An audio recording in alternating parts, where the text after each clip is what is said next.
So in this video, I'm going to show you how to take money out of Revolut. Now, there's two ways to take money out of Revolut. The first one being, if you have a physical card with Revolut, you can obviously take that to an ATM and then withdraw the amount in cash. And that way you'll be able to withdraw your funds from Revolut physically. And that means you can have your withdrawal in cash without the need of going through a bank.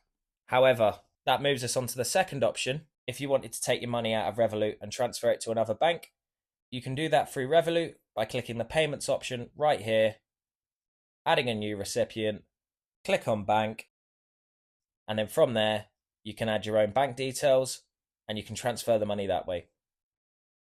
Then once you've entered your details, you can go ahead and press confirm, and then it will tell you if the details match.